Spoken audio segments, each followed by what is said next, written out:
So, The Little Mermaid is finally out in theaters and IMAX screens alike, and if you want to know whether or not you should check out the latest Disney live-action remake on the big square, well, let's get into it.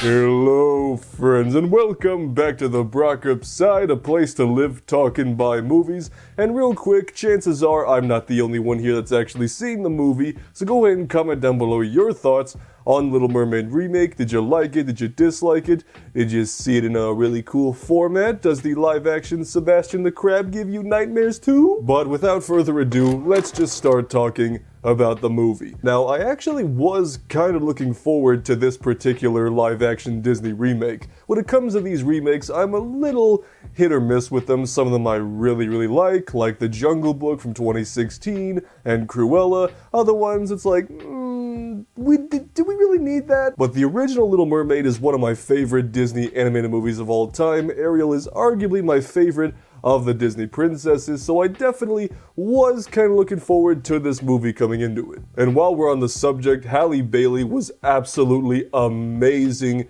as Ariel. She captured the spirit of the character so perfectly, whether you're talking about just her curiosity and wonder about the human world, and don't even get me started on her singing voice. Every single time Halle Bailey started singing, the audience just went crazy, applauding at the end of every single song. Of course, you've also got Melissa McCarthy as Ursula, which you can just tell she's having an absolute blast portraying this classic Disney villain, just totally hamming it up. Not to mention you've also got Javier Bardem as King Triton. That is just perfect casting. Whoever had that idea deserves a raise. When it comes to the visuals, we'll get into that more when we talk about the IMAX, but of course it goes more of the realistic route this time around, which I think, yeah, in some ways it does work, showing some more realistic underwater elements. But then of course, when you take all of the sea creatures and make them as they are in the real world, it's going to naturally strip away some of the wonder and excitement from the original animated movie. Like, for example, live-action Flounder.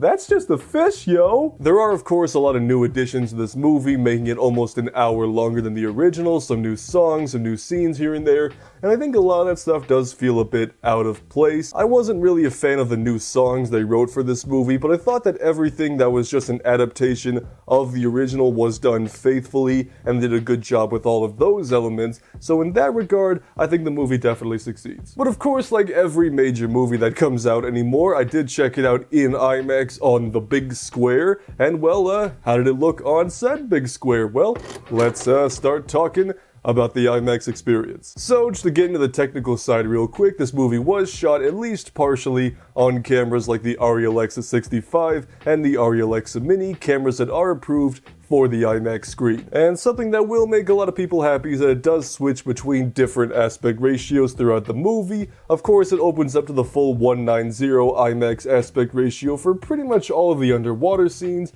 while the more traditional 239 letterbox was reserved for the surface world stuff. Which makes plenty of sense in the context of the movie, because, you know, under the sea is supposed to be, you know, all this more magical, mystical, fantastical look to it, even though it's a little too realistic, so it kind of just looks like, well, the ocean. But with that in mind, a few of the underwater scenes that are in full IMAX looked really good. Kind of like you're staring into like a giant aquarium for a couple minutes. But it also emphasizes some of the less than perfect visual elements of the movie, like the fact that it doesn't really feel like anybody under the sea is actually, well, swimming around in, you know, what's the word? Oh, water? They just kind of feel like they're floating around in space, and there just happens to be like coral in outer space.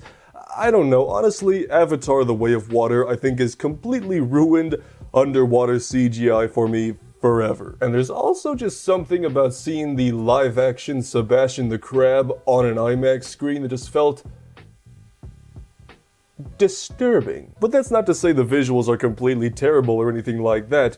In fact, there was one sequence in this movie that I was like, alright, if they pull that off, I'll be happy. And that, of course, being the final battle where Ursula takes the crown, grows super big, and starts attacking the seas and all of that. That's one of my favorite elements from the original, and I thought they did an excellent job of bringing that to live action, and seeing that with full-blown IMAX, That was awesome. I do think the IMAX really pulls its weight though in the sound department, because every time Ariel starts singing, you know, Part of Your World, or many of the other classic songs like Under the Sea or Kiss the Girl, those all sounded absolutely amazing.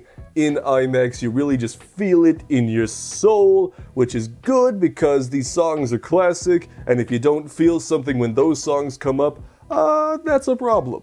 Overall, the live-action Little Mermaid, I think, actually did a pretty good job of adapting this animated movie to the big screen. It's definitely not perfect, especially with some of the CG elements. And at the end of the day, if you like this movie or you dislike it, it's not going to erase the legacy of the original animated movie. They're still gonna be selling t-shirts and DVDs of the original. Disney's not gonna go to like all the Little Mermaid rides at Disneyland and replace it with their live-action counterparts. So both of these things are going to coexist side by side, and they're not going to erase each other. As for the overall IMAX experience, I would say that, yeah, I think it definitely would be worth checking out in IMAX. You know, this isn't the greatest example of underwater CGI we've had in recent years, but there are enough elements in IMAX I think it definitely would be super cool to check out on that massive screen. Go check it out.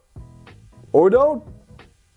I'm not the boss of you. So for the movie itself, I'm going to give it a silver unboxing machete, and for the IMAX experience, I'm going to also give that a silver unboxing machete. But if you want to see my thoughts on another recent IMAX release, I got just the thing right here. Otherwise, subscribe if you live talking by movies, and we'll see you on the Brockopp side.